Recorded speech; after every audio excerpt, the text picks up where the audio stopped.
director himself. Well, he survived from alcoholism and drugs, and he's in the person of Bar Roger at Tambere, and he's here to share his story, how he survived it, and lessons learned, and indeed the reasons that we're here today. So you're welcome, sir. Thank you. Right. How should we call it, Abba or Roger? Roger. Roger, okay, yeah. good. Yeah, so but my friends call me Kalusha. Oh, your friends call you Okay. Kalusha. Are you a football? Yeah. Are you a footballer? Yeah. Oh, great. Oh. What I used to be. What position? What position? Striker? Those days we used to call that number 7. Number 7? Yeah. All right, I think it's on the right. Yeah, somewhere. on the right. Okay. Yeah. So you have a deadly right foot. I play with both foot. Yeah. Listen, tell us your story. How did you get into alcoholism? Thank How you. early did you start? Just give us a... I started in school. I was then in secondary school, Bolgatanga Secondary School, around 1993. How old were you then? But then I was around 15. We had account for the independence program. Every 6th March, they normally have a program at Ramsey Park, used to call St. John's Park. After the 6th March program, we then go to change and have fun at Black Star Hotel, meeting students from various schools, and we have afternoon jam. And it was one of those days that friends, I'm the shy type, so when we got into the entertainment ground, I was trying to stay away from the other friends, and I was advised that if I want to be able to dance and have confidence to be with my friends, we should go and do P2. We actually started with P2. So we went and had our first calabash. And I requested for the second calabash, because when I came in, I realized that I could do what others are doing. I was dancing, talking to ladies here and there, and I requested for the second one. And actually, the second one, I didn't know what happened. I got up in a friend's house and told me what really happened. I fainted, and my things were washed, hanged, and I then vowed that I would never go back to drink alcohol. But we went back to school, and as you know, peers, they will tell you that because I was beginning, and that is how it is. So I would be used to it. So eventually we started visiting festivals. When we come home during holidays, we would have fun. I was a footballer. We had a team. Anytime that we come to play and we have victory, we were given money. And most of the money were used to enjoy ourselves. So I completed Bolgatanga Secondary School and went to Navrongo Secondary School, and graduated from the local staff to the PO, the local distilled gin. Pateshi. Pateshi. Yeah, it was in Navrongo Secondary School that we started doing that. Apart from that, the Navrongo P2 seems to be harder than Bolga P2. How come? I don't know how, but I'm told they boil it for a longer period. It's the duration of boiling that makes it very tough. So we thought we were having fun. Most of us graduated into smoking weed, cigarette. In Navrongo, for instance, those days we had a roll call every early morning and evenings. If you hear from Livingston or Abavana that we go, the boys are going, they are calling for a roll call. We converge at the school dump and smoke cigarette and weed and come back. Did you graduate to weed as well? I did a bit. I did a bit, but mine was just I don't know how to inhale and exhale. That was my problem with the weed thing. But occasion like a Bob Marley's Day, we all did the morning and our last respect to Bob Marley and Co. So we'll do an effigy of Bob Marley and lay it and go around smoking and do all sort of things. Yeah. So I thought I was having fun, and after Navrongo Secondary School, I did my national service at the Gambiko GSS, and started having money, and we're enjoying. Nobody told me about how dangerous alcohol was. So we were even knocking our chest that we could drink 6, 8 bottles at a. I remember one day I drank at a particular spot 12 Castle Milk Stout, and I was so tasty.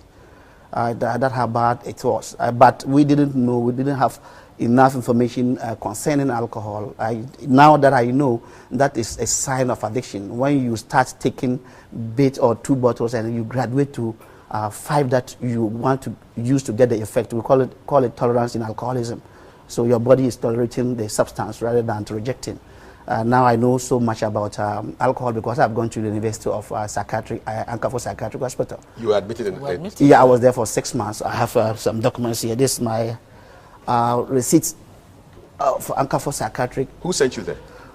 family members, and one, Mr. Subsa, he was the head of the Bolaka mental health unit. It was so serious that family members and friends decided that they needed to lock me. If not, that I would die. So one day they told me we were coming to Accra to do something, and eventually was taken to Ankafo. I didn't know that I'll be admitted. These are my certificate of fitness. I was supervised by Dr. K. Sego. He did, in Ankafo, Ward 12, we call it 12 steps. In Ankafo, I was there for 6 months. But before Ankafo, we had visited a lot of prayer camps, a lot of spiritual houses, killing goods, killing animals to try to save the situation. And until I was taken to Ankafo. And after Ankafo, I also visited other prayer places to back it with the psychiatric treatment. Addiction covers or attacks almost the 3 components of the human being: psychologically, physically, and spiritually. So with the physical aspect, I had a fatty liver or an enlarged liver when they discovered that I had an enlarged liver in Cape Coast. As a result of the drinking? As a result of the drinking. So they used to take me to Cape Coast Central Hospital for the treatment of the liver. That's the physical part of it. Alcohol goes to affect all the organs, but it's the brain that it exerts most of its effects. You think your brain was affected? It can rewire your brain cells to your thinking pattern change, your behavior pattern changes as well. So it's truly really changed. I'm somebody who loves to talk, but it took me 3 years just to stay mute. You were talking, I would not mind you. All I wanted was to have alcohol to drink. I get to the drinking spot, and my target is to drink 1 bottle of pure, and I'm okay. I used to start with half sometimes. It goes to a stage that when you drink, you can faint. I passed out, had blackouts several times in drinking spots. And Sapsa and one pastor, Michael Abungu, he is with the Ghana National Fire Service and a pastor with the Fountain Gate Chapels and Lerigo Branch. They met my dad, and I didn't know that I was going to a rehabilitation program. But before, I always say that I'm the only holder of PhD in alcoholism in Ghana, because I started I had my diploma with the Bolga Mental Health Unit, then graduated to Accra Psychiatric Hospital, where I did my degree, and went to Panta as well and did my master's, and went to Ankafo for my PhD. So I've been to almost all the psychiatric hospitals in the country. Total, how many years have you spent in psychiatry? Wow, more than 5 years. More than 5 years in addiction. But you would always deny. We have this attitude of denial, trying to justify why you were drunk the last time, trying to push blames to others, and thinking that you one day come back to your normal senses. That is how we all live. It's everywhere. I can easily mention names of guys that I started with, and they are no more. They are dead. But we can't do that on set. Majority of them are still even struggling. We have a case now that I'm handling, that the guy used 3 years instead of 4 years to write his senior high. Those days that they were using 4 years. Then he used the remaining the last year to smoke weed and alcohol. He got an admission into Cape Coast University. They gave him mathematics, economics, and sociology, and he could not even end the first semester. He's back home. That is just a tip of the iceberg. There are a lot of them. So it kind of destabilizes you. It destabilizes you. You're not thinking straight. You are preoccupied with just you want to satisfy yourself with a drug. You can't even kill. You can't destroy to get alcohol. Alcohol is a drug, but a lot of people don't know that it's a drug. It is. It's a drug that can be classed under the stimulants drugs as well as the depressant. Taken in moderation, depending on your system, it can stimulate you. But when you take it more, it becomes a depressant. So it is a drug. It's a drug. What have you lost as a result of your alcoholism? Wow. Time is money, as they say. I wasn't that bad in school.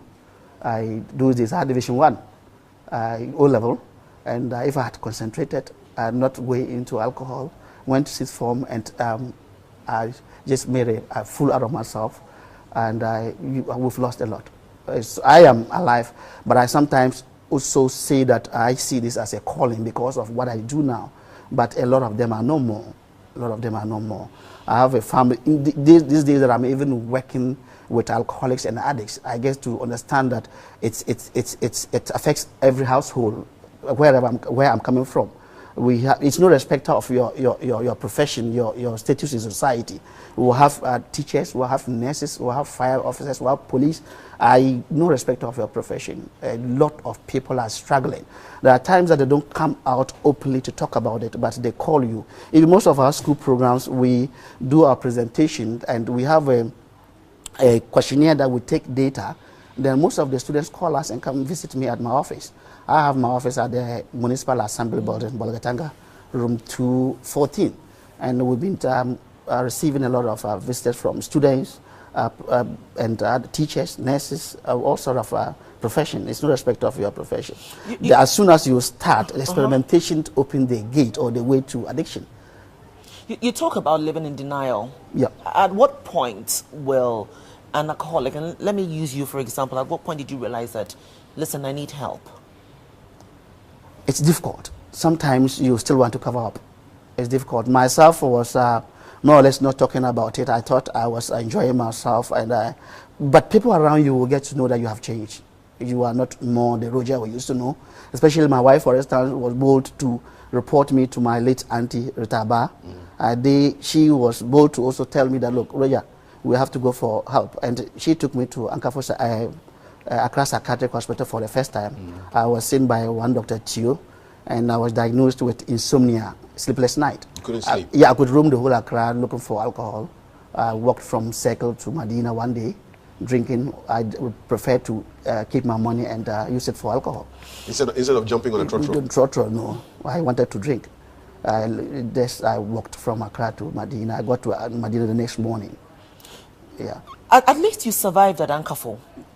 You made it out of there. Yeah, I've been to 12 steps. Yeah. Contrary to, stories we hear, that once you go in there, you come out worse. There are different there. We have the rehabilitation ward, and we have the other ward. They used to. Which is the other ward? The other wards are the normal mental disabled people.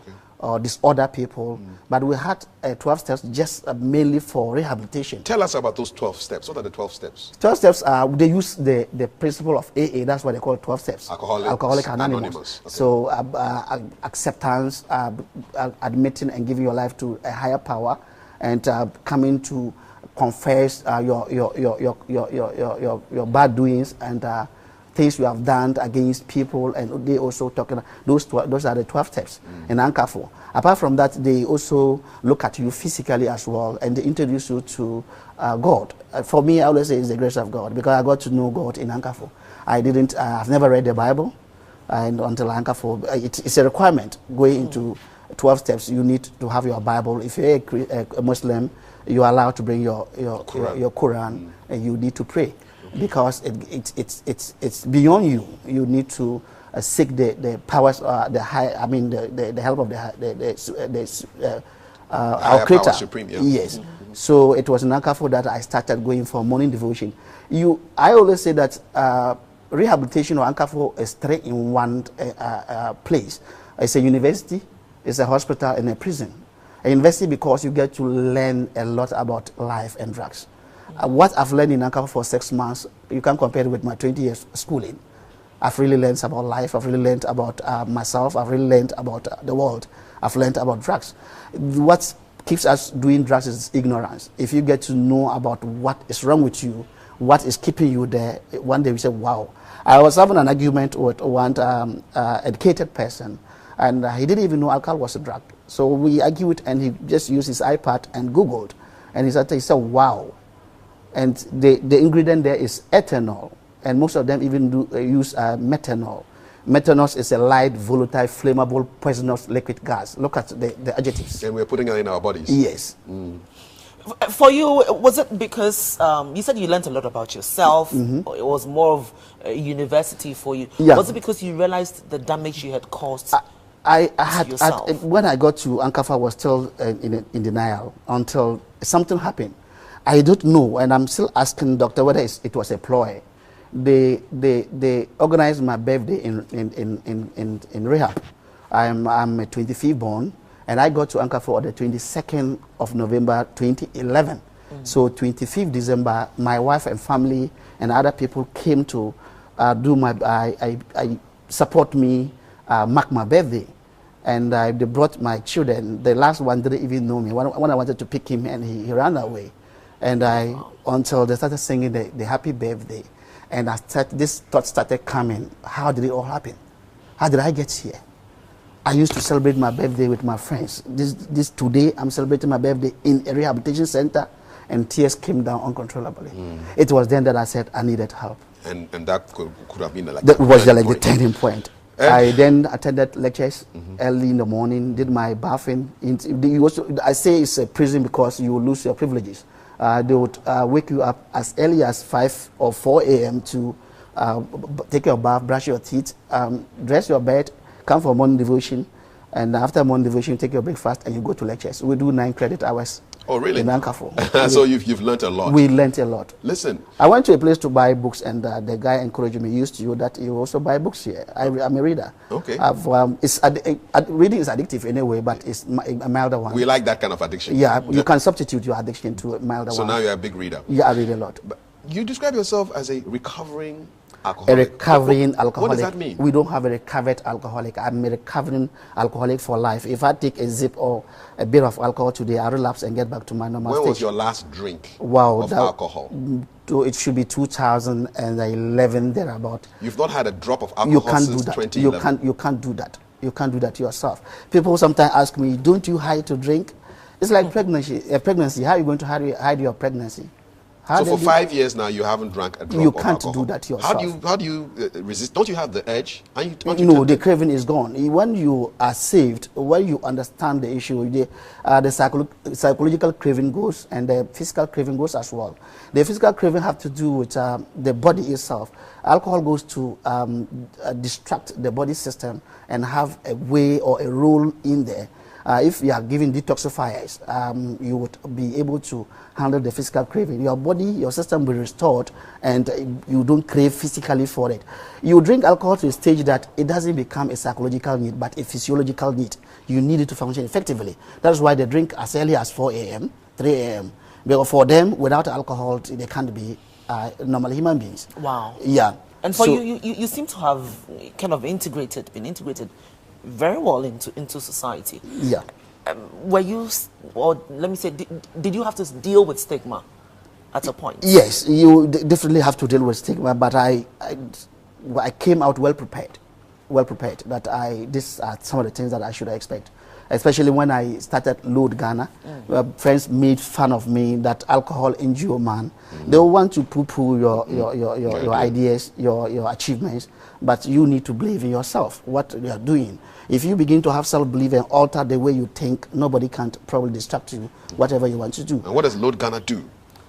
Life out of alcohol and drugs. Yeah. Load Ghana, we are into advocacy and rehabilitation.